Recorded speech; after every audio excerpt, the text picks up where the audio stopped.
ॐ नमो भगवते वासुदेवाय।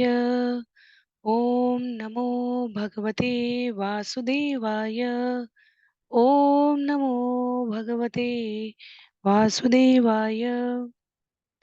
हरे कृष्णा। सभी भक्तों को सादर प्रणाम। श्रीमद् भागवतम महापुराण सत्रों की इन श्रृंखला में सभी भक्तों का स्वागत है। हम सभी आज यहाँ पर सत्र 367 में 18,000 श्लोकों वाले श्रीमद् भागवतम को अंतर्राष्ट्रीय कृष्ण भावनामृत संघ के संस्थापक आचार्य कृष्ण कृपा मूर्ति श्री श्रीमद अभय चरणारविंद भक्ति वेदांत स्वामी श्रील प्रभुपाद के द्वारा लिखित सुंदर पुस्तकों के मार्गदर्शन में भक्तों के संग यहाँ श्रवण और पठन करने का प्रयास कर रहे हैं। जैसा कि सत्रों का प्रारूप है, वर्तमान विषय वस्तु का संक्षिप्त अवलोकन, तत्पश्चात मंगलाचरण और उसके बाद एक एक श्लोक को हम सभी यहाँ वाचन, अनुवाद और श्रील प्रभुपाद के तात्पर्य द्वारा समझने का प्रयत्न करते हैं। अब तक के आयोजित 366 सत्रों में हम सभी ने स्कंद 7 अध्याय 4 तक इस पुस्तक का अध्ययन किया है। आज सत्र 367 में हम सभी स्कंद 7 अध्याय 5 हिरण्यकशिपु का साधु पुत्र प्रहलाद, इसको यहाँ पर श्रवण और पठन करेंगे। इस अध्याय में 57 श्लोक हैं और इस अध्याय की समाप्ति के पश्चात स्कंद 7 से समग्र श्लोकों की संख्या 250 हो जाएगी और श्रीमद् भागवतम से अब तक के कुल श्लोकों की संख्या 5,821 हो जाएगी। यदि हम सभी को स्मरण हो तो स्कंद 7 का आरंभ होता है महाराज परीक्षित के इस प्रश्न से कि क्या भगवान पक्षपात करते हैं, और उसके पश्चात अनेकानेक स्थानों से कथाओं को, प्रसंगों को उठाते हुए सुखदेव गोस्वामी ने क्रमबद्ध तरीके से नारद मुनि और युधिष्ठिर महाराज के मध्य के प्रसंग को आरंभ करते हुए इस विषय को बहुत ही स्पष्टता के साथ प्रस्तुत किया है। तो हम सभी पिछले 3 अध्यायों से हिरण्यकशिपु के बारे में श्रवण कर रहे हैं और इस अध्याय में भी हिरण्यकशिपु का प्रसंग आगे बढ़ेगा। अब इस कथा में श्री प्रहलाद महाराज, जो भक्त शिरोमणि है, उनका प्रवेश होने जा रहा है। उनके सुंदर चरित्र के बारे में, उनके साथ हिरण्यकशिपु का कैसा व्यवहार था, किस प्रकार उन्होंने शिक्षा प्राप्त की, कौन उनके गुरु थे और किस प्रकार का आचरण उन्होंने गुरु के स्थान पर रहकर गुरुकुल में किया। तो इन सबको हम यहाँ पर श्रवण करेंगे। आरंभ करते हैं मंगलाचरण से। नारायणं नमस्कृत्य नरं चैव नरोत्तमं देवीं सरस्वतीं व्यासं ततो जयम् उदीरयेत्। शृण्वतां स्वकथा कृष्ण पुण्यश्रवणकीर्तन यद्यन्तस्थो यभद्राणि विदुनोति सुयत्स्यताम्। नष्टिप्रायेषु भद्रेषु नित्यं भागवत सेवया भगवत्युत्तमश्लोके भक्तिर्भवति नैष्ठिकी। ॐ अज्ञानतिमिरान्धस्य ज्ञानाञ्जनशलाकया चक्षु उन्मीलितं येन तस्मै श्रीगुरुवे नमः। मूकं करोति वाचालं पङ्गुं लङ्घयते गिरिं यत्कृपातमहं वन्दे परमानन्दमाधवम्। वाञ्छाकल्पतरुभ्यश्च कृपा सिन्धुभ्य एव च पतितानां पावनेभ्यो वैष्णवेभ्यो नमो नमः। जय श्री कृष्ण चैतन्य प्रभो नित्यानंद श्री अद्वैत गदाधर श्रीवासादि गौर भक्तवृंद। हरे कृष्ण कृष्ण कृष्ण हरे हरे, हरे राम राम राम हरे हरे। हरे कृष्णा कृष्ण कृष्ण हरे हरे, हरे राम राम राम हरे हरे। हरे कृष्णा कृष्ण कृष्ण हरे हरे, हरे राम राम राम हरे हरे।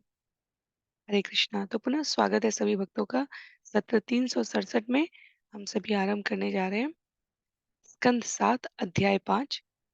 अध्याय 5 जिसका नाम है हिरण्यकशिपु के महान भक्त प्रहलाद महाराज, महान पुत्र प्रहलाद महाराज, क्षमा कीजिए। तो साधु पुत्र है प्रहलाद और उनके बारे में यहाँ पर नारद मुनि आरंभ करते हुए कहते हैं। श्री नारद उवाच पौरोहित्याय भगवान् हृत्काव्य किलासुरे षड्डामर कौसुतो तस्य दैत्यराज गृहांतिके। महामुनि नारद ने कहा, हिरण्यकशिपु आदि असुरों ने शुक्राचार्य को अनुष्ठान संपन्न कराने के लिए पुरोहित के रूप में चुना। शुक्राचार्य के दो पुत्र शंड तथा अमर्क हिरण्यकशिपु के महल के ही पास रहते थे।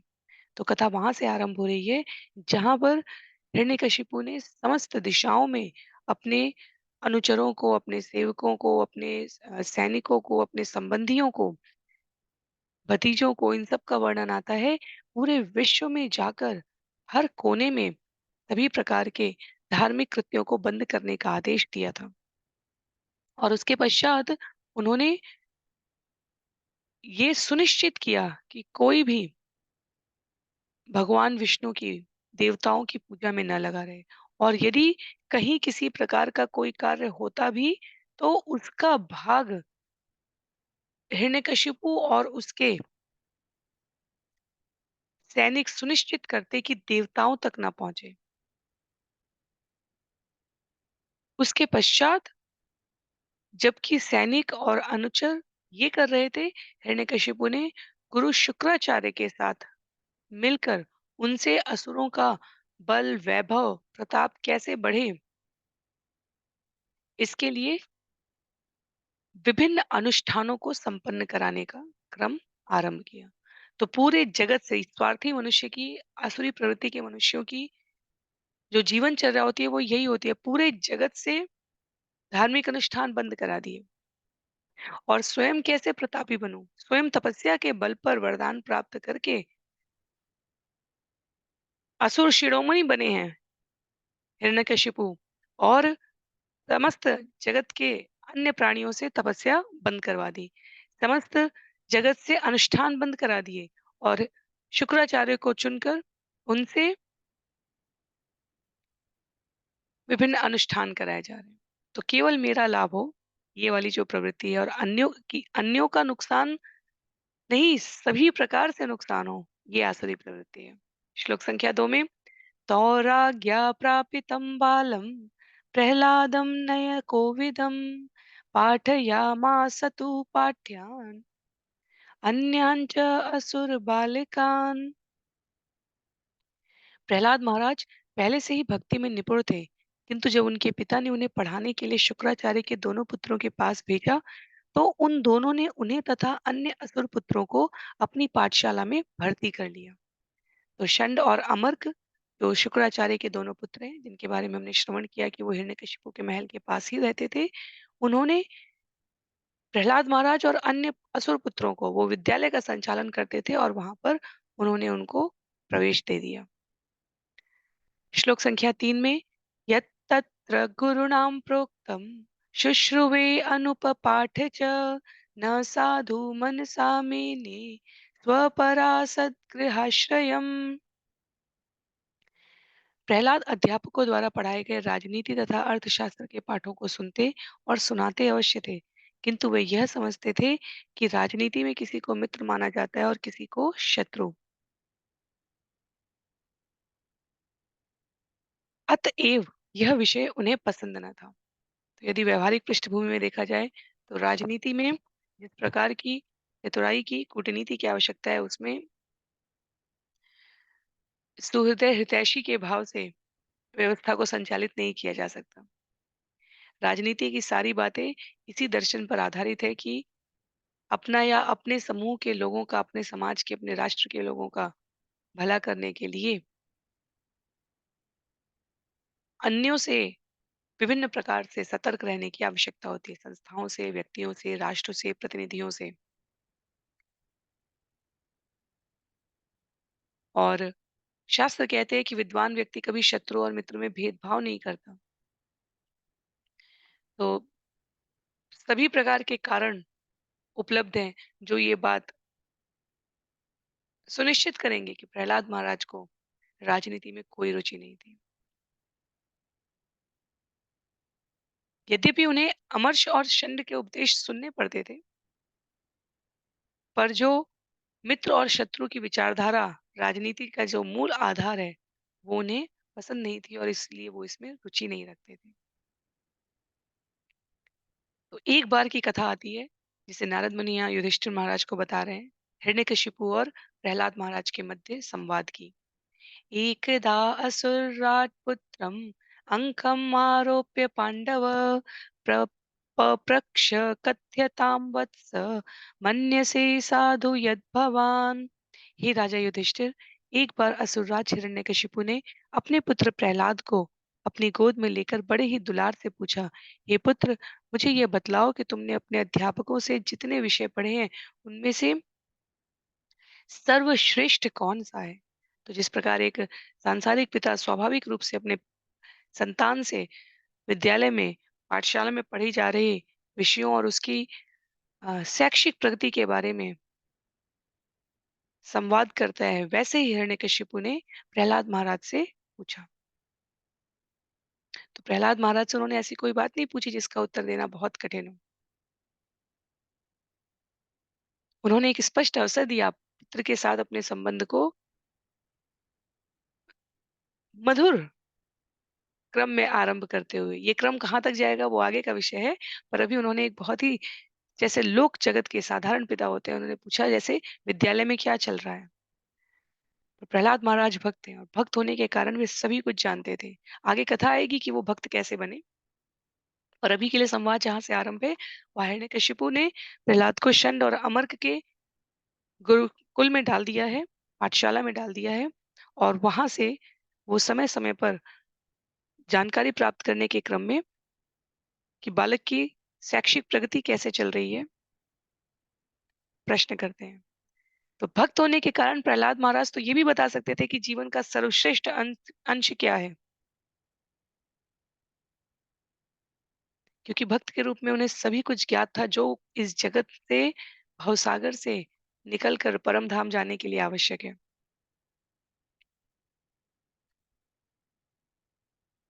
और यहाँ पर सरलतम शब्दों में प्रहलाद महाराज जो उनकी मनोवृत्ति थी उसके अनुसार उत्तर देते हैं। श्लोक संख्या 5 में कहते हैं, श्री प्रहलाद उवाच तत्साधु मन्ये सुरवर्यदेहिनां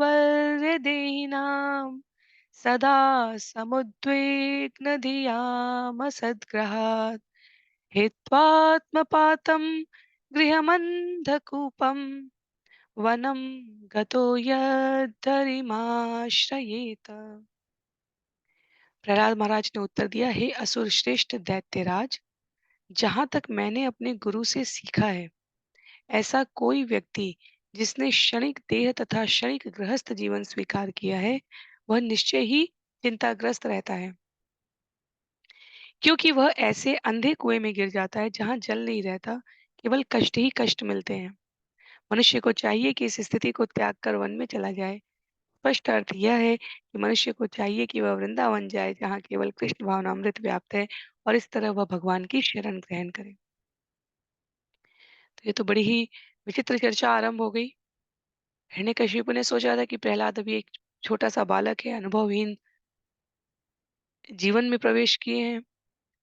वो कुछ ऐसा उत्तर देंगे जो मन को भाने वाला होगा, व्यावहारिक होगा। पर उच्च भक्त होने के कारण प्रहलाद महाराज ने शिक्षा के सारे गुण प्राप्त कर लिए थे। शिक्षा का औचित्य क्या है जीवन में? यदि वो हमें भव बंधन से पार होने का ज्ञान ना करा सके, तो ऐसी शिक्षा केवल पशुवत होती है जो पेट भरने में सहयोग करती है। आचार्यों के इस कथन का उल्लेख करते हुए श्रील प्रभुपाद कहते हैं कि प्रहलाद महाराज को वास्तविक ज्ञान हो चुका था। स्वयं को भगवान का अंश समझते हुए अपनी आध्यात्मिक सफलता के लिए पूर्णतया भगवान श्री कृष्ण के चरणों में समर्पित होने का भाव जन्म जन्मांतर से देहात्म बुद्धि के कारण कठिन जीवन संघर्ष में फंसे हुए मनुष्य को इस भौतिक दशा, इस स्थिति को रोकने के लिए क्या करना चाहिए, इसका ज्ञान हो चुका था। तो प्रहलाद महाराज वास्तव में अपने पिता के समक्ष कह रहे हैं कि उन्हें तो अब वानप्रस्थ स्वीकार कर लेना चाहिए, क्योंकि देहात्म बुद्धि के कारण वे और अधिक आसुरी मनोवृत्ति के होते जा रहे हैं। प्रहलाद महाराज ने कहा अपने पिता से कि आपके लिए वानप्रस्थ जीवन स्वीकार करना श्रेयस्कर होगा। और श्रील प्रभुपाद यहाँ पर इस अवसर का लाभ उठाते हुए प्राणी मात्र के कल्याण की भावना से कह रहे हैं कि कृष्ण भावना में उन्नति करने के लिए हम सभी को या तो वृंदावन में निवास करना चाहिए या वृंदावन का निवास हमारे हृदय में होना चाहिए। कृष्ण भावनामृत आंदोलन का उद्देश्य सभी को उस शाश्वत भाव से अवगत कराना है। श्लोक संख्या 6 में श्री नारद उवाच श्रुत्वा पुत्रगिरो दैत्य परपक्ष समाहिता जहास बुद्धि बालानां विद्यते पर बुद्धि भी।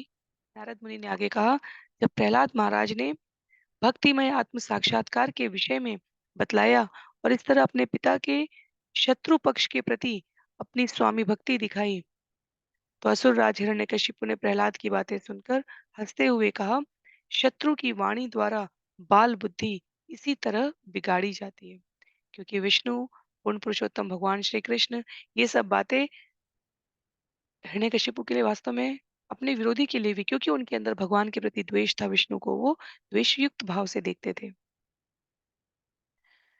तो इसलिए यहाँ पर हिरण्यकशिपु जिन्होंने विष्णु की बात कभी स्वयं नहीं मानी,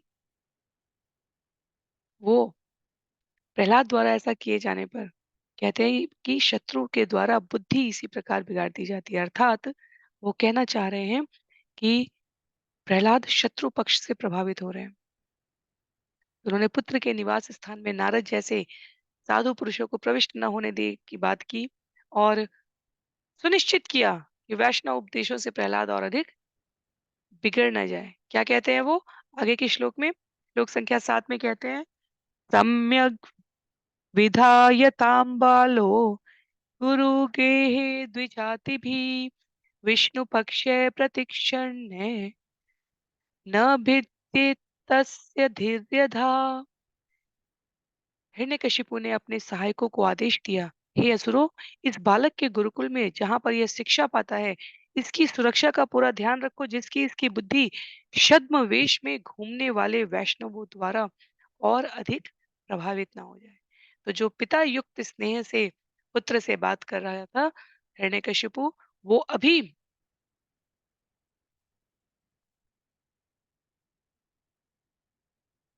वैष्णव व्यवहार के उपयुक्त बातें सुनकर भ्रमित, सावधान और क्रोध अवस्था में आ गया। असुरों का यही स्वभाव होता है। आसुरी वृत्ति वाले जीव जहां भी भगवत चर्चा होगी वहां या तो उनकी रुचि नहीं लगेगी, या वो किसी न किसी प्रकार से विषय वस्तु बदलना चाहेंगे, या जो इस प्रकार की चर्चा कर रहे हैं उसको विलग करना चाहेंगे ऐसे वातावरण से, या उसको नुकसान पहुंचाना चाहेंगे, क्योंकि उनकी बुद्धि की सीमा में इस प्रकार का कार्य करने वाले सभी वास्तव में उचित प्रकार के भली भांति सम्यक जीवन जीने वाले नहीं माने जाते। तो हिरण्यकशिपु ने तो पुत्र के रूप में प्रहलाद महाराज के मुख से ये वचन सुनकर उनके आसपास की व्यवस्था को सुदृढ़ करने का प्रयास किया। उन्हें लगा कि जैसे इस जगत की भी यही ये अवस्था है। जो साधक हैं, जो भक्त हैं, वो येन-केन प्रकारेण किसी न किसी प्रकार से सामान्य जनों में भक्ति भावना को उत्प्रेरित करने के कार्यक्रमों का आयोजन करने का प्रयत्न करते हैं। अपना समय, श्रम, साधन सभी कृष्ण भावनामृत के प्रचार प्रसार में व्यय करने का प्रयास करते हैं। चाणक्य पंडित के कथन का उल्लेख करते हुए श्रील प्रभुपाद यहाँ पर कहते हैं, यदि ईमानदार व्यक्ति को किसी बहुत बड़े ठग से पाला पड़े, तो यह आवश्यक है कि वह भी ठग बने। ठगने के उद्देश्य से नहीं, अपितु अपने उपदेश कार्य को सफल बनाने के लिए। तो वैष्णव छद्मवेश धर के आ रहे हैं, ये हिरण्यकशिपु को आभास हो गया, इसलिए उन्होंने गुरुकुल के आसपास की सुरक्षा को उन्नत करने का आदेश दिया। आगे इतने पर नहीं रुकते हैं हिरण्यकशिपु, आगे कहते हैं, गृहम् आनीतमाहूय प्रह्लादं दैत्ययाजका प्रशस्य श्लक्षणया वाचा समपृक्षन्त सामभिः। जब हिरण्यकशिपु के नौकर बालक प्रहलाद को गुरुकुल वापस ले आए, तो असुरों के पुरोहित शंड तथा अमर्क ने उसे शांत किया उन्होंने अत्यंत मृदु वाणी तथा स्नेह भरे शब्दों से उससे इस प्रकार पूछा। तो शंड तथा अमर्क शुक्राचार्य के पुत्र, असुरों के पुरोहित वो भी थे, गुरुकुल चलाते थे और वो ये जानना चाहते थे कि प्रहलाद महाराज को ये सब ज्ञान कहाँ से मिला। तो आरंभ में उन्होंने उन्हें डांटा नहीं, शांत किया, धमकाया नहीं, डराया नहीं, मृदु और शांत भाव से प्रश्न किया है। क्या प्रश्न किया है? श्लोक संख्या 9 में, वत्स प्रहलाद भद्रं ते सत्यं कथय मामृषा बालानति कुतस्तुभ्यं एष बुद्धि विपर्यय। हे पुत्र प्रहलाद, तुम्हारा क्षेम तथा कल्याण हो। तुम झूठ मत बोलना। ये बालक जिन्हें तुम देख रहे हो, ये तुम जैसे नहीं है, क्योंकि ये सब पदभ्रष्ट जैसा नहीं बोलते। तुमने ये उपदेश कहाँ से सीखे? तुम्हारी बुद्धि इस तरह कैसे बिगड़ गई है? तो शंड और अमर्क उस भेद तक जाना चाह रहे थे जहां वो कहना चाह रहे हैं कि किसने तुम्हें भ्रमित किया है। यहाँ यदि वैष्णव आते छद्मवेश में, तो कुछ अन्य छात्र भी प्रभावित होने चाहिए थे। अपने पिता से जिस प्रकार का संवाद तुमने किया है, वो तो पदभ्रष्ट जैसी बातें हैं। और बालक समझकर प्रहलाद को शंड और अमर्क सोचते हैं कि इस प्रकार शांत मृदु भाव से पूछने पर वो इस रहस्य को प्रकट कर देंगे कि कौन है वो वैष्णव जो गुरुकुल में, इस पाठशाला में आकर भक्ति का पाठ पढ़ा रहे हैं।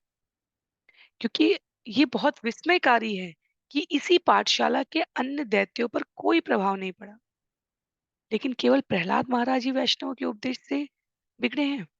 तो अध्यापक के रूप में शंड और अमर पता लगा रहे हैं कि वो कौन से वैष्णव हैं जो वहां आकर प्रहलाद को शिक्षा दे रहे हैं और उनकी बुद्धि को बिगाड़ रहे हैं। क्या कहते हैं अगले श्लोक में, बुद्धि भेद परकृत उताहोते स्वतो अभवत भड्यतां श्रोतु कामानां गुरूणां कुलनंदनम।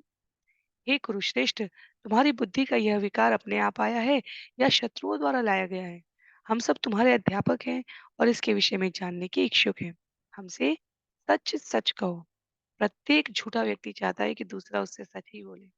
प्रत्येक चोरी करने वाला व्यक्ति चाहता है कि उसके सामान की सुरक्षा सम्यक तरीके से हो। जो स्वयं चोरी करते हैं, वो अपने सामान को अति सुरक्षित तरीके से रखने का प्रयत्न करते हैं।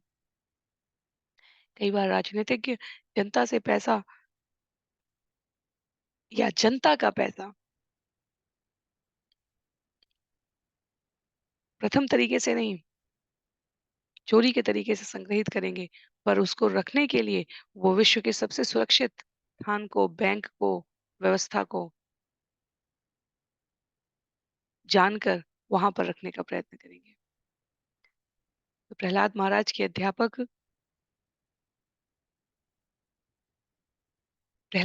के द्वारा उच्च वैष्णव दर्शन की बातें करते सुनकर उस वैष्णव के बारे में, उन वैष्णवों के बारे में जानना चाह रहे थे जो उन्हें चोरी चोरी शिक्षा दे रहे हैं, ताकि उनको बंदी बनाया जा सके और प्रहलाद के पिता हिरण्यकशिपु के समक्ष मारा जा सके। प्रहलाद महाराज अब उत्तर देना आरंभ करेंगे। क्या कहते हैं? श्री प्रहलाद उवाच परश्वेश परस्वच इति असद्ग्राह। 5 शब्द है यहाँ पर। स्व च इति असद्ग्राह। परस्वे परस्वश्चेत्यस्त असद्ग्राह पुंसां यन्मायया कृत। परस्वश्चेत्य सद्ग्राह पुंसां यन्मायया कृत। विमोहित धियां दृष्ट तस्मै भगवते नमः। प्रहलाद महाराज ने उत्तर दिया, मैं उन भगवान को सादर नमस्कार करता हूँ जिनकी माया ने मनुष्यों की बुद्धि को चकमा देकर मेरे मित्र तथा मेरे शत्रु में अंतर उत्पन्न किया है।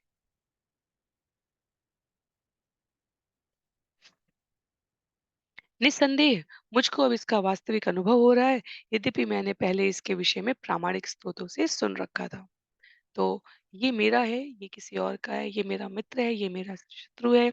मैं और मेरा का शरीर जन्य जो भाव है, वो इस जगत में इंद्रिय तृप्ति, भौतिक आसक्ति, देह संबंधी संबंधों को जीवित रखने के लिए आवश्यक है। और प्रहलाद महाराज कहते हैं कि वैसे तो सारे जीव भगवान के दास हैं और इसीलिए इस्कॉन में या वैष्णव सभ्यता में, संस्कार में स्वाभाविक विनम्रता के साथ प्रत्येक जीव अन्य को प्रभु कहता है। और इसीलिए हमने देखा है कि जो दीक्षा के बाद नाम दिया जाता है उसमें सभी पुरुषों के नाम के आगे दास लगाया जाता है। दास अर्थात सभी अपने आप को विनम्र भाव से अन्यों का दास समझते हैं और प्रत्येक के द्वारा दूसरे को प्रभु कहा जाता है, जिसका भाव है कि वो स्वामी है। तो भगवान का भक्त सभी को प्रभु के रूप में स्वीकार करता है। कहने के लिए वो प्रत्येक व्यक्ति अपने आप में भगवान का दास है। अपनी विनम्रता के कारण वैष्णव दास दूसरे दास को अपना प्रभु स्वामी कहता है, क्योंकि भगवान ने कहा है जो मुझे या मेरे भक्तों को, तो सभी समझते हैं कि मेरे अतिरिक्त अन्य सभी व्यक्ति मुझसे श्रेष्ठ हैं। और प्रहलाद महाराज कहते हैं जो मैंने पहले सुना है उसको अब मैं व्यवहार रूप में देख रहा हूँ। किस तरह मोहग्रस्त जीव किसी को मित्र और अन्य को शत्रु मानने लगते हैं। कहते हैं आगे श्लोक संख्या 12 में,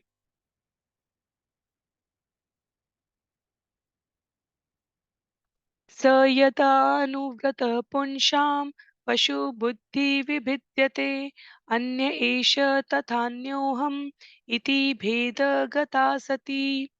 जब भगवान किसी जीव से उसकी भक्ति के कारण प्रसन्न हो जाते हैं तो वह पंडित बन जाता है और वह शत्रु मित्र तथा अपने में कोई भेद नहीं मानता।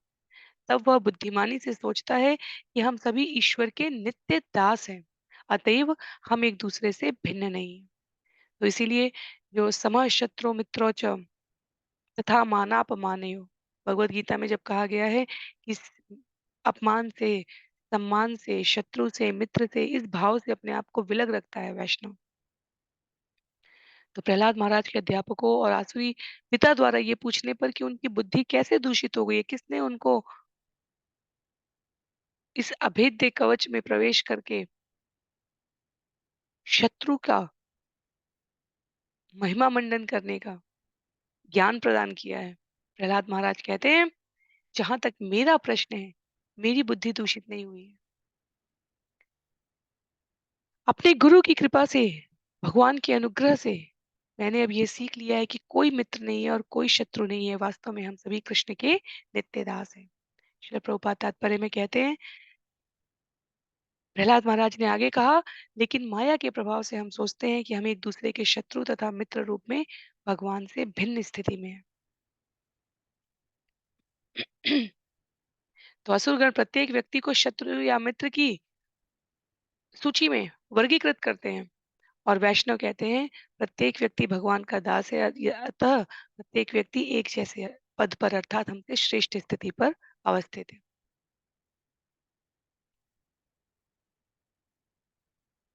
वास्तव में यदि कृष्ण भावनामृत चेतना के इस प्रसंग का व्यवहारिक प्रयोग करके प्रत्येक व्यक्ति को दूसरे के दास के रूप में स्थापित कर दिया जाए तो समाज के सभी प्रकार के उच्चतम मूल्यों का निर्वहन स्वयं ही हो जाएगा। प्रत्येक एक दूसरे को अपना स्वामी समझेगा, प्रत्येक सम्माननीय अवस्था में शब्दों से, कार्यों से दूसरे को प्रसन्न करने का प्रयास करेगा। तो परस्पर चेतना का ये क्रम जो बड़े-बड़े अंतर्राष्ट्रीय संगठनों से प्राप्त नहीं हो पा रहा है, इस आधारभूत व्यवस्था को लागू करते ही परिलक्षित होने लगेगा, जिसमें हर साधक भक्त प्रत्येक प्राणी के हृदय में स्थित भगवान का दर्शन कर सके। जिसे एकत्वम दृष्टि, एकत्वेन पृथक्त्वेन, भगवत गीता में जब इन सिद्धांतों को हम श्रवण करते हैं तो उस एकत्वेन की बात की जा रही है। और इसीलिए कभी-कभी जब इस्कॉन की अंतर्राष्ट्रीय कृष्ण भावनामृत संगठन के सदस्यों की बातों की, व्यवहारों की, घटनाओं की चर्चा आती है, तो उनकी दृष्टि में जो एकत्वम की परिभाषा है, वो भौगोलिक सीमाओं से परे है। यदि हम कहें कि भगवान श्री कृष्ण भारत में जन्मे थे, सत्य वचन है, भूखंड का यह स्थान उन्हें अति प्रिय है, यहाँ उन्होंने वृंदावन को स्थापित करके लीलाएँ संयोजित की हैं। और इसका अर्थ ये नहीं है कि भारत में जन्मे हुए भगवान Shri Krishna Africa, Australia, America, Europe in देशों के लोगों द्वारा पूजनीय नहीं होने चाहिए या उनके मध्य जाकर हमें इनका प्रचार नहीं करना चाहिए। निश्चित रूप से करना चाहिए। जब भगवान समस्त ब्रह्मांडों के रचयिता हैं, तो भूमंडल पर ये स्थान उनसे भिन्न कैसे हो सकता है? वहाँ का राजा, वहाँ का शासक, वहाँ का भगवान आध्यात्मिक रूप से कोई अन्य कैसे हो सकता है? पर कई बार स्वयं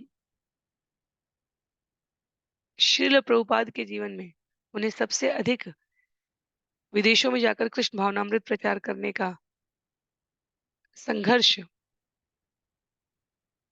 भारत में जन्मे व्यक्तियों के द्वारा ही प्राप्त हुआ। अन्यों द्वारा सिद्धांतों का वैज्ञानिक तरीके से आध्यात्म का विश्लेषण प्रस्तुत किए जाने पर सराहना हुई। श्रील प्रभुपाद को सराहना प्राप्त हुई। पर भारत के ही जन्म लिए हुए व्यक्तियों द्वारा कई बार उन्हें इसमें संघर्ष का सामना करना पड़ा। क्यों? क्योंकि जो स्पष्ट बुद्धि जीवेर स्वरूपः है कृष्णेर नित्यदास, हम भगवान के सदा सर्वदा के सेवक हैं। स्वामी बनने का जो भाव इस धराधाम में रहने पर हमारे भीतर आता है, वही हमारे अनेकों कुसंगति युक्त अनर्थकारी विचारों को जन्म देता है। इसीलिए भगवत गीता के वे 4 श्लोक अध्याय 10 श्लोक संख्या 8 से 11 तक हमारे लिए सदैव प्रतिदिन वाचन करने के लिए। तेषां सततयुक्तानां भजतां प्रीतिपूर्वकं ददामि बुद्धियोगं तं येन मामुपयान्ति ते। क्या कहते हैं? भगवान कहते हैं, जो निरंतर मेरी भक्ति करते हैं और प्रेम पूर्वक मेरी पूजा करते हैं, उन्हें मैं बुद्धि देता हूँ, जिससे वे मेरे पास आ सकते हैं। तो वास्तव में प्रत्येक व्यक्ति दास है, किसी का शत्रु और मित्र होकर नहीं, भगवान के पृथक-पृथक आदेशानुसार कार्य करके। क्योंकि प्रत्येक जीव को उसकी मानसिकता के अनुसार दिशा निर्देशन भगवान द्वारा ही दिया जाता है। तो षंड और अमर द्वारा पूछे जाते हुए प्रश्नों का उत्तर देते हुए प्रहलाद महाराज यहाँ श्लोक संख्या 13 में आगे कहते हैं, स एष आत्मा स्वपरेत्य बुद्धिभिः दुरत्ययानुक्रमणो निरूप्यते मुह्यन्ति यद्वत् मनिवेदवादिनो ब्रह्मादयो येष भिनत्ति मे मतिम्। जो लोग सदैव शत्रु तथा मित्र के बारे में सोचते हैं, वे अपने भीतर परमात्मा को स्थिर कर पाने में असमर्थ रहते हैं। इनकी जाने दे, ब्रह्मा जैसे बड़े-बड़े पुरुष जो वैदिक साहित्य से पूरी तरह अभिज्ञ हैं, कभी-कभी भक्ति के सिद्धांतों का पालन करते हुए भी मोहग्रस्त हो जाते हैं। जिस भगवान ने यह परिस्थिति उत्पन्न की है, उसी ने ही मुझे आपके तथाकथित शत्रु का पक्षधर बनने की बुद्धि दी है। बहुत ही चुनौतीपूर्ण वक्तव्य है ये प्रहलाद महाराज के द्वारा। प्रहलाद महाराज खुल के स्वीकार कर रहे हैं कि हे अध्यापकों, आप त्रुटिवश सोच रहे हैं कि आप भगवान विष्णु को शत्रु रूप में साध सकते हैं। आपको अपनी सामर्थ्य लगती है विष्णु से शत्रुता करने की, और विष्णु मुझ पर अनुकूल है और विष्णु के द्वारा दिए गए ज्ञान के आधार पर मैं कह सकता हूँ कि वे सभी के मित्र हैं, केवल देवताओं के नहीं, केवल मेरे नहीं, अपितु सभी के। तो यदि आपको लगता है कि मैंने आपके शत्रु का पक्ष ग्रहण किया है, तो स्मरण रखिए कि उन्होंने हमारे ऊपर महान कृपा की है। बहुत ही चुनौतीपूर्ण है वक्तव्य और इसी की वजह से आगे का पूरा क्रम निर्धारित हो रहा है। श्लोक संख्या 14 में यथा भ्राम्यति अय ब्रह्मन् स्वयं आकर्ष सन्निधौ तथा मे विद्यते चेत चक्रपाणे यदक्षया। हे ब्राह्मणों अध्यापकों, जिस प्रकार चुंबक से आकर्षित लौह स्वतः चुंबक की ओर जाता है, उसी प्रकार भगवान विष्णु की इच्छा से बदली हुई मेरी चेतना उन चक्रधारी की ओर आकृष्ट होती है। इस प्रकार मुझे कोई स्वतंत्रता नहीं है। तो चुंबक द्वारा लोहे का आकृष्ट होना स्वाभाविक है।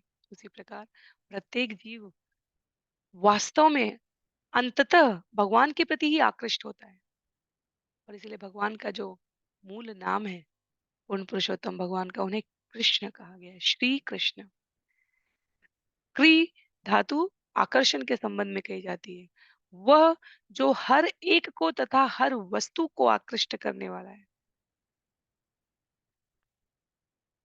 इसलिए भगवान के लिए जब कहा जाता है मधुराष्टकम, नयनम मधुरम, अधरम मधुरम, हृदयम मधुरम, गमनम मधुरम, पूरा मधुराष्टकम का जो पूरा छंद है, आठों छंद, उनमें क्या कहा गया है? भगवान और भगवान से जुड़ा हुआ सभी कुछ मधुर है।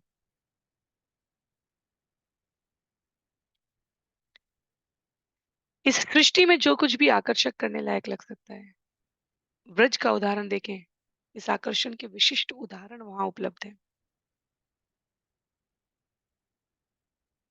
श्रील प्रभुपाद ब्रजमंडल का स्मरण करते हुए कहते हैं, ब्रज में बगीचे के फल फूल आकृष्ट करते हैं, यमुना की तरंगे आकृष्ट करती हैं, स्थल आकाश वृक्ष पौधे पशु सभी जीव आकृष्ट करते हैं।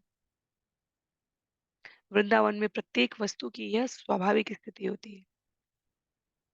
वृंदावन के विपरीत इस भौतिक जगत में जीव यदि भगवत चरणारविंद में समर्पित नहीं है, तो आध्यात्मिक जगत के विकृत प्रतिबिंब के रूप में स्थापित इस जगत में सभी लोग कृष्ण के द्वारा नहीं, माया के द्वारा आकर्षित होते हैं। तो आध्यात्मिक जगत और भौतिक जगत का यही अंतर है। प्रहलाद के पिता हिरण्यकशिपु भौतिक जगत में होने के कारण स्त्री धन सामर्थ्य के प्रति आकृष्ट थे, और प्रहलाद महाराज अपनी स्वाभाविक स्थिति में होने के कारण कृष्ण द्वारा आकृष्ट थे। प्रहलाद महाराज यहाँ पर कहते हैं, स्वाभाविक स्थिति आत्म तत्व की स्वाभाविक स्थिति कृष्ण के प्रति भगवान के प्रति आकृष्ट होने की है, पर जो इस भौतिक जगत में अपने आप को इतना रमा चुके हैं, इतने रम चुके हैं, उनको ये दृष्टिकोण, प्रहलाद महाराज का दृष्टिकोण भिन्न लगता है। जैसे भौतिकतावादियों के सामने यदि आध्यात्म की बातें की जाए, तो वो या तो उपहास करेंगे या विरोधाभास करेंगे। जब तक मनुष्य भौतिक कल्मश से शुद्ध नहीं होने के क्रम में बढ़ता, तब तक कृष्ण के प्रति उसके जीवन में आकर्षण नहीं आ सकता। और हरिनाम जाप से वो प्रक्रिया आरंभ करने की विधि बताई गई है उनके लिए, जिनको इस जगत में उच्चतम मूल्यों के प्रति, इस जीवन के परम लक्ष्य के प्रति प्रेरित होने की आकांक्षा है। तो जब हरिनाम जाप से जीव धीरे धीरे अपने कल्मशों से मुक्त होते हुए सेवा भाव के द्वारा कृष्ण के प्रति आकृष्ट होने लगता है, तब श्रील प्रभुपाद लिखते हैं कि वो माया की सेवा न करके कृष्ण की सेवा करने लगता है। ये उसकी प्राकृतिक स्थिति हो जाती है। अध्याय 7 श्लोक संख्या 28 भगवत गीता का उल्लेख करते हुए श्रील प्रभुपाद ने ये पिछले 2 अध्यायों में दूसरी बार उल्लिखित है। येषां त्वन्तगतं पापं जनानां पुण्यकर्मणां ते द्वन्द्व मोहनिर्मुक्ता भजन्ते मां दृढ़ाव्रत। भगवान कहते हैं, जिन्होंने पूर्व जन्म में तथा इस जीवन में पुण्य कर्म किया है, जिनके पाप कर्म पूरी तरह उन्मूलित हो चुके हैं और जो भ्रम के द्वैत से मुक्त हैं, वे ही संकल्प पूर्ण मेरी सेवा में संलग्न हो पाते हैं। तो सबके लिए संभव नहीं है। शास्त्रों का वचन गुरु के मार्गदर्शन में भक्तों के संग में पालन करने से जीव अपने आप को भ्रम के द्वैत से मुक्त करता है, अर्थात जीवन से दुविधाओं का शमन हो जाता है। प्रहलाद महाराज के इस प्रकार कहने के उल्लेख को नारद मुनि बताते हुए कहते हैं, श्री नारद उवाच एतावत् ब्राह्मणो योक्त्वा विदराम महामती तं सन्निभर्ष्य कुपित सुदीनो राजसेवक। श्री नारद मुनि ने आगे कहा, शुक्राचार्य के पुत्र शुक्राचार्य के पुत्रों अर्थात अपने शिक्षकों शंड तथा अमर्क से ये कहने के बाद महात्मा प्रहलाद महाराज मौन हो गए। तब ये तथाकथित ब्राह्मण उन पर क्रुद्ध हुए। चूंकि वे हिरण्यकशिपु के दास थे, अतएव वे अत्यंत दुखी थे। वे प्रहलाद महाराज की भर्त्सना करने के लिए इस प्रकार बोले।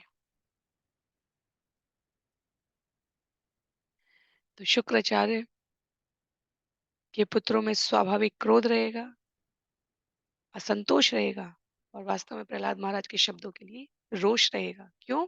क्योंकि वो हिरण्यकशिपु की नौकरी कर रहे हैं, जहां से उनका वेतनमान आ रहा है। जैसा खाएंगे अन्न, वैसा होगा मन। षंड और अमर का कार्य अपने परम स्वामी को प्रसन्न करने के निमित्त है।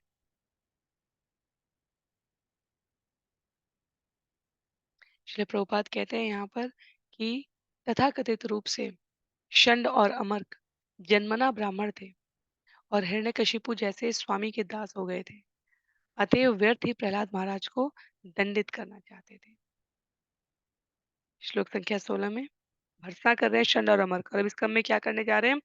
आनीयतामरे वेत्रम् अस्माकम् अयशस्कर कुलाङ्गरस्य दुर्बुद्धे चतुर्थोऽस्य उदिततम।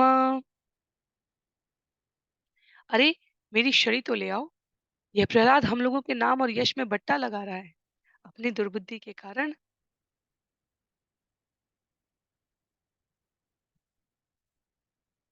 यह असुरों के कुल में अंगार बन गया है। अब राजनीतिक कूटनीति के 4 प्रकारों में से चौथे के द्वारा इसका उपचार किए जाने की आवश्यकता है। साम दाम दंड भेद।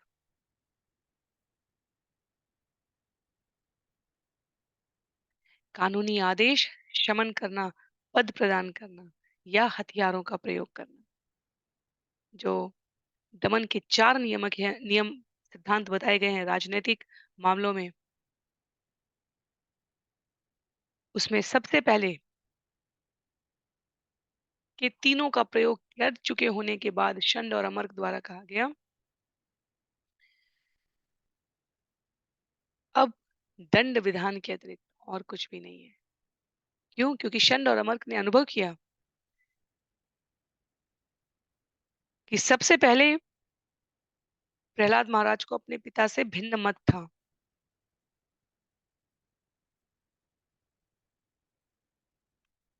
उन्होंने बालक समझकर बहलाकर फुसलाकर उसको अपनी ओर लाने का प्रयास किया। पर जब उन्हें ये समझ में आ चुका कि उनके अनुसार प्रहलाद महाराज अब दुर्बुद्धि युक्त हो गए हैं,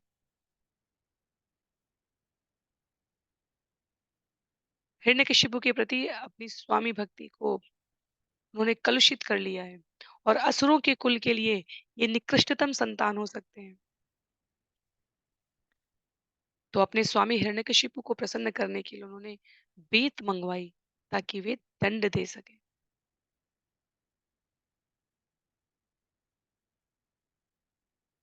श्लोक संख्या 17 में कहते हैं, दैतेय चंदन वने जात अयम कंटक द्रुम यत्मूल उन्मूल परशो विष्णु नालायत अर्भक।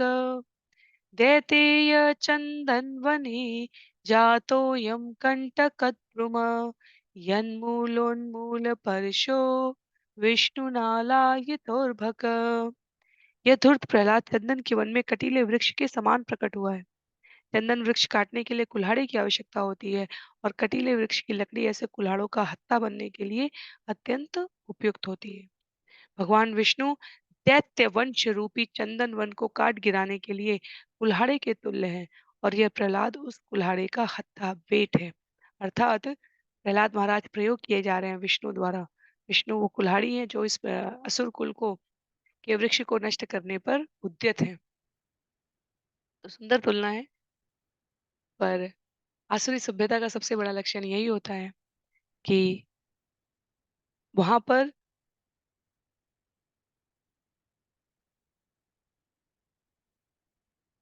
दूषण ही भूषण बन जाते हैं। मैं शब्द याद करने का प्रयास कर रही थी। दूषण ही भूषण बन जाते हैं, अर्थात भक्तों के समूह में जो हमारे गुण होते हैं, असुरों के समूह में जाते ही वो हमारे लिए दोष बन जाते हैं।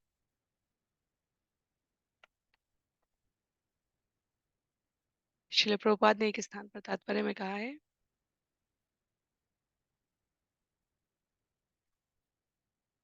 अज्ञान ही वरदान और बुद्धिमान होना ही मूर्खता है। कहाँ? असुरों के समाज में। और प्रहलाद महाराज बिल्कुल वैसी स्थिति में आ गए थे। षंड और अमर पहचान तो सही रहे थे कि विष्णु कुल्हाड़े के रूप में है, प्रहलाद बेत के रूप में है, पर अंतर ये था कि वो स्वयं को श्रेष्ठ मान रहे थे और विष्णु के भक्त प्रहलाद और भगवान श्री कृष्ण को दोषी मान रहे थे। जबकि भगवान ने जैसा कि देवताओं को कहा था, आसुरी सभ्यता के समूचे वन को खंड-खंड करने के लिए भक्त के द्वारा जो भक्ति की कुल्हाड़ी धारण की जाती है, भगवान और भगवान के नाम में कोई अंतर नहीं है। तो कुल्हाड़ी भगवान का नाम है, उसको धारण किया है भक्तों ने, वैष्णवों ने और उसके दम पर पूरी आसुरी सभ्यता का नाश किया जा सकता है। तो कृष्ण भावनामृत चेतना इस आंदोलन को भी श्रील प्रभुपाद ने इसी अर्थ में प्रस्तुत करने का प्रयास किया है, जहां मानव जीवन का हेतु, लक्ष्य छोटे-छोटे व्यक्तिगत स्वार्थों के द्वारा इस जीवन का समय का अपव्यय करना नहीं, अपितु उच्चतम मूल्यों को धारण करके भक्ति में सेवा में प्रवृत्त होकर प्राणी मात्र को भगवत ज्ञान का, सेवा का, व्यवहार का उपदेश देने का प्रयास करना। कहते हैं श्लोक संख्या 18 में, इति तम विविधोपाये भीषयन्तर्जनादिभिः प्रह्लादं ग्राह्ययामास त्रिवर्गस्य उपपादनम्। प्रहलाद महाराज के शिक्षक शंड तथा अमर्क ने अपने शिष्य को तरह तरह से डराया, धमकाया और उसे धर्म, अर्थ तथा काम के मार्गों के विषय में पढ़ाना प्रारंभ कर दिया। यह थी उनकी शिक्षा देने की विधि। तो प्रहलाद महाराज को धर्म, अर्थ, काम के मार्गों को स्वीकार कराने की चेष्टा की जा रही है यहाँ पर शंड और अमर्क द्वारा, क्योंकि देखा जाए तो भौतिक जगत में सामान्यतया लोग कर्मकांड की पद्धति से इन्हीं तीन में बंधे रहते हैं। मुक्ति मार्ग में कोई रुचि नहीं होती। तो षंड और अमर की पढ़ाने की विधि इंद्रिय तृप्ति का आनंद लेने के लिए,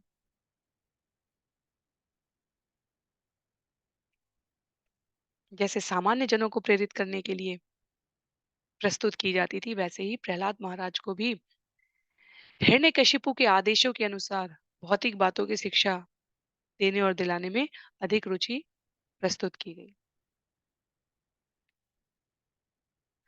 श्रील प्रभुपाद बड़े ही स्पष्ट रूप से यहाँ तात्पर्य की अंतिम पंक्तियों में कहते हैं, यदि हम धर्म, अर्थ, काम तथा मोक्ष के इन चार सिद्धांतों में से धर्म, अर्थ और काम में ही लगे रह गए और मोक्ष की भी नहीं सोच रहे हैं, तो भक्ति तो मोक्ष से भी ऊपर की अवस्था है। यदि मोक्ष के प्रति ही हमारी रुचि नहीं है, तो भक्ति के प्रति कैसे आ पाएगी? कृष्ण भावनामृत को समझना, भक्ति योग को समझना उतना भी सरल नहीं है। स्वयं के सामर्थ्य पर, भगवान के भक्तों के सामर्थ्य पर, भक्ति तत्व समझ में आने पर ये भव सागर गाय के खुर के समान छोटा हो जाता है। जगत को भवसागर कहा गया है और गाय का खुर कितना छोटा सा से आगे की तरफ होता है, उसके लिए कहा जा रहा है कि गाय के खुर के समान हो जाता है। पर किन के लिए? जिनको इनमें रुचि आ गई है, जिनके जीवन में ऐसे निस्वार्थी भक्तों की कृपा हो गई है। अन्यथा षंड और अमर्क नामक अध्यापकों द्वारा इस जगत में सदा सर्वदा से भौतिकतावादी जीवन शैली अपनाने के लिए भक्तों को फुसलाए जाने का प्रयास किया जाता रहेगा और प्रहलाद महाराज के संदर्भ में ये प्रयास व्यर्थ हो गया। श्लोक संख्या 19 में, तत एनं गुरुर्ज्ञात्वा ज्ञातज्ञेय चतुष्टयं दैत्येन्द्रं दर्शयामास मातृमृष्टम् लङ्कतम्। तत एनं गुरुर्ज्ञात्वा ज्ञातज्ञेयचतुष्टयं दैत्येन्द्रं दर्शयामास मातृमृष्टम् अलङ्कृतम्।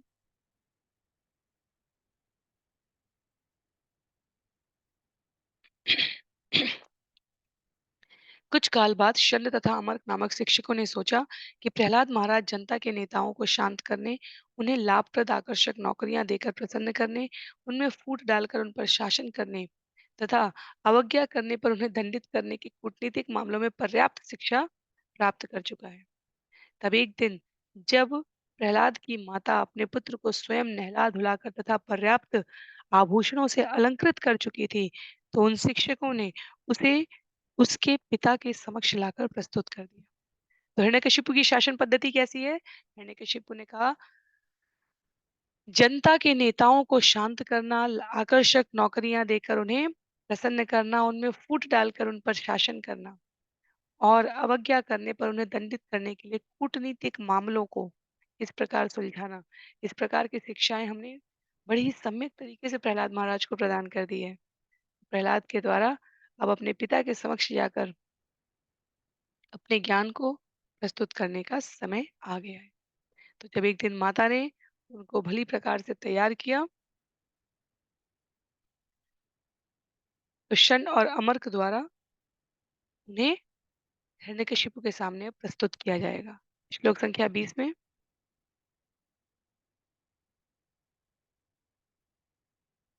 पादयो पतितं बालं प्रतिनन्द्याशिषासुर परिष्वज्य चिरं दोर्भ्यां परं मापनिवृतम्। जब हिरण्यकशिपु ने देखा कि उसका पुत्र उसके चरणों पर विनत है और प्रणाम कर रहा है, तो उसने तुरंत ही वत्सल पिता की भांति अपने पुत्र को आशीर्वाद देते हुए उसे अपनी दोनों बाहों में भरकर उसका आलिंगन किया। पिता स्वभावतः अपने पुत्र का आलिंगन करके प्रसन्न होता है और इस तरह हिरण्यकशिपु भी अत्यंत प्रसन्न हो रहे हैं यहाँ पर। माता पिता स्वाभाविक रूप से स्नेह रखते हैं, हिरण्यकशिपु भी भिन्न व्यवहार नहीं कर रहे थे। हिरण्यकशिपु द्वारा भी प्रहलाद महाराज को इस प्रकार विनम्र भाव से अपने चरणों में प्रणाम करते देखकर लगा कि हिरण्यकशिपु की भाषा में जिसे सुबुद्धि कहते हैं, ऐसा लगता है कि प्रहलाद महाराज को वो आ गई है। श्लोक संख्या 21 में आरोप्यांकम अवग्राह्य मूर्धन्यश्रुकलाम्बुभिः आसिञ्चन विकसत् वक्त्रम् इदम् आह युधिष्ठिर। नारद मुनि ने आगे बताया, हे राजा युधिष्ठिर, हिरण्यकशिपु ने प्रहलाद महाराज को अपनी गोद में बैठा लिया और उसका सिर सूंघने लगे। फिर अपने नेत्रों से प्रेमाश्रु ढरकाते हुए और बालक के हंसते मुख को भिगोते हुए वह अपने पुत्र से इस प्रकार बोला। तो दुनिया का सबसे बड़े से बड़ा क्रूर व्यक्ति भी अपनी संतान के प्रति ममत्व भाव रखता है। अनेक अवसरों पर हमने देखा है कि समाज में विभिन्न प्रकार के उपद्रव मचाने वाले व्यक्ति जो समाज के अन्य सभी संतानों के प्रति इतने क्रूर रह सकते हैं, वो अपनी संतान के किंचित मात्र तनिक मात्र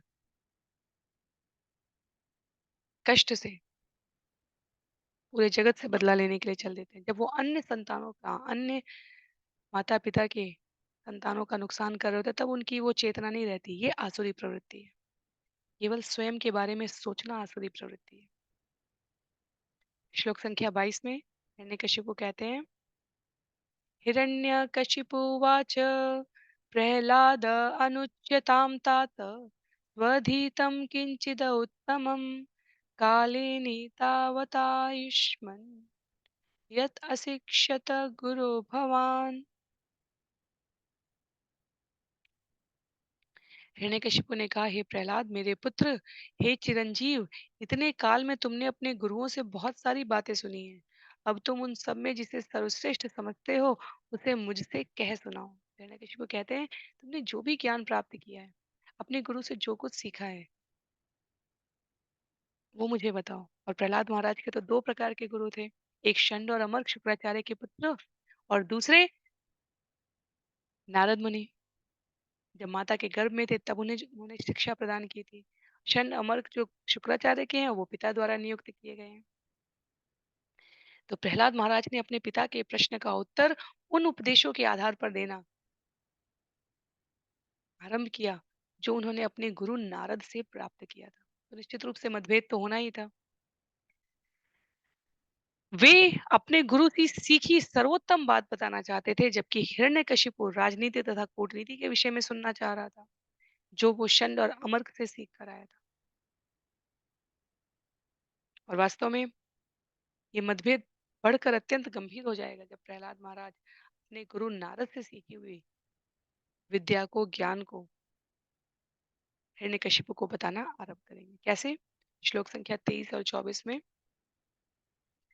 श्री प्रहलाद उवाच श्रवणं कीर्तनं विष्णो स्मरणं पादसेवनम् अर्चनं वन्दनं दास्यं सख्यमात्मनिवेदनम् श्रवणं कीर्तनं विष्णो स्मरणं पादसेवनम् अर्चनं वन्दनं दास्यं सख्यमात्मनिवेदनम् इति पुंसार्पितो विष्णो भक्तिश्चेन्नवलक्षणा क्रियेत भगवत्यद्धा तन्मन्येति तमुत्तमम्। प्रहलाद महाराज ने कहा, भगवान विष्णु के दिव्य पवित्र नाम रूप साज सामान तथा लीलाओं के विषय में सुनना तथा कीर्तन करना, उनका स्मरण करना, भगवान के चरण कमलों की सेवा करना, षोडशोपचार विधि द्वारा भगवान की सादर पूजा करना, भगवान से प्रार्थना करना, उनका दास बनना, भगवान को सर्वश्रेष्ठ मित्र के रूप में मानना तथा उन्हें अपना सर्वस्व न्यौछावर करना, शुद्ध भक्ति की ये 9 विधियां स्वीकृत की गई हैं। जिस किसी ने इन 9 विधियों द्वारा कृष्ण की सेवा में अपना जीवन अर्पित कर दिया है, उसे ही सर्वाधिक विद्वान व्यक्ति मानना चाहिए, क्योंकि उसने पूर्ण ज्ञान प्राप्त कर लिया है। तो भागवतम के सबसे प्रसिद्ध कुछ श्लोकों में स्कंद 7 अध्याय 5 श्लोक संख्या 23 का उल्लेख आता है। 7.5.3 श्रवणम कीर्तनम विष्णु, जिसको हम लोगों ने अनेक अनेक बार श्रवण किया है। श्रील प्रभुपाद ने अनेक अनेक सत्रों में, तात्पर्यों में इसका वर्णन किया है। और प्रहलाद महाराज द्वारा उनके पिता ने जब ये प्रश्न किया कि क्या सीखा है अपने गुरु से वो सुनाए, तो प्रहलाद महाराज ने सोचा ये हम भक्त हमेशा यही सोचता है, अवसर का श्रेष्ठतम लाभ उठाया जाए। जो सर्वोत्तम उपदेश उन्होंने नारद मुनि से सीखा है, उन्होंने सोचा ये व्यक्त करने का सबसे उचित अवसर है। चंड और अमर द्वारा दिया जाने वाला भौतिक गुरुओं का ज्ञान व्यर्थ है। तो शुद्ध भक्ति के लक्षण, शुद्ध भक्ति के विषय में रुचि रखने वाले प्रहलाद महाराज द्वारा यहाँ श्रवण, कीर्तन, सखा भाव, आत्मनिवेदन, इस प्रकार की पाद सेवनम, अर्चनम, इस प्रकार की स्मरणम, इन सभी विधियों के द्वारा भगवान को कैसे स्मरण रखा जा सकता है, कैसे उनकी सेवा की जा सकती है, कैसे उनको संतुष्ट किया जा सकता है, इसका उल्लेख प्रहलाद महाराज द्वारा बहुत ही विस्तार पूर्वक पिता द्वारा पूछे गए प्रश्न के उत्तर में किया गया।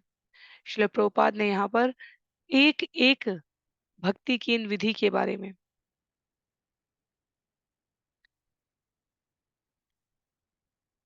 एक एक पेज से ज्यादा तात्पर्य लिखा है और सम्मिलित रूप से करीब 15 पेज के करीब नवधा भक्ति की इन विधियों को बताने के लिए उन्होंने समय, दास्यम, सख्यम, आत्मनिवेदनम, वंदनम, इन सब के बारे में वर्णन किया है। तो अनेक अनेक स्थान पर हमने इसको श्रवण किया है।